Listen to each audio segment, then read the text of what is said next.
ترجم بعض العلماء لأحد العلماء العباد: كان كثير الدعاء كثير البكاء. وكثرة الدعاء دي ذات دلالة على معرفة الله. الشيخ بن عثيمين رحمه الله نفسه قال: من يقول يا رب يا رب يدعو الله، قال دعاه لربنا ده ضمنيا شهد أن الله عليم وأن الله قدير وأن الله سميع وأن الله رحيم. قال يا رب من سأل الله ضمنيا يعلم، لأنه كان ما بيعرف وبيعلم. طيب أنت كيف يعرفك أنت أو يعلم بك أنت بتدعو؟ وسميع يسمع دعاك، وعليم بحاجتك، وقادر لأنه كان عنده ما عنده ظن في الله يعني يقضي له غرضه ما دعا الله. الرجل ده كثير الدعاء كثير البكاء، دعاء بكاء كما جاء في الخبر. أحد قرابته قال له: يا فلان أنت تكثر الدعاء وأنت فقير معدم، فلو دعوت لنفسك، يعني أنت دعاك الكثير ده لو خصصت منه شوية لنفسك وضعك تحسن شوية. زول حالتك صعبة، دعاك الكثير ده خصص منه شوية. المسجد كان فاضي إلا منه هو الرجل ده. الناس صلوا مروا، فقالوا: نظر يمنة فلم يرى أحدا، يسرة فلم يرى أحدا، فأخذ حصاة من الأرض، قال له حصحاص، وقال: اللهم إني أسألك أن تجعل هذه ذهبا فإذا هي ذهب.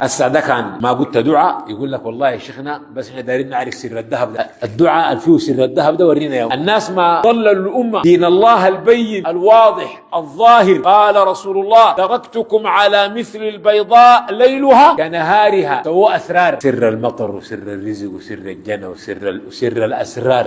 الرجل دعا الله، ونظرته يمنة ويسرى لعين يمين شمال دليل على أنه يعرف أن الله يستجيب دعاء. صح ولا لا؟ سلوزول قال لك: القرش اللي عندك ده قرش في جيبك انت ضامنين، لكن داير الستر، يعني ما داير تعرف الناس يعرفوا عندك كم. اول حاجه تديها نظره جاي ونظره جاي، صح؟ خلاص اما ضامنين ما تتلفت ولا ما كده. المعاينه يمين شمال دي. الرجل ده يعرف ان الله يستجيب دعوته. الرجل اللي قال له لو دعوت لنفسك، قال: فخفت منه، خفت منه. هو يخوف، ما يخوف. هو قاعد معانا بيقول لك: والله طق ذهب عديد، وذهب الناس بيقول فيه قبقب في الجامع بس حصحاص طق ذهب، فالقاها الي. ذهب الحصحاصه دي قرمها لي، وقال لي: لا خير في دنيا لا تقرب الى الله. دنيا ما تقربك لله ما فيها خير. قال: فلما القاها له قال له: ماذا اصنع بها؟ اسيب شو الذهب ده؟ عمل باشا يجوز لك، ما بقى يسال، هو بيقول يسيل ادعو لنفسك راسه ملا. ماذا اصنع بها؟ قال: انفقها فيما شئت، لا خير في دنيا لا تقرب الى الله.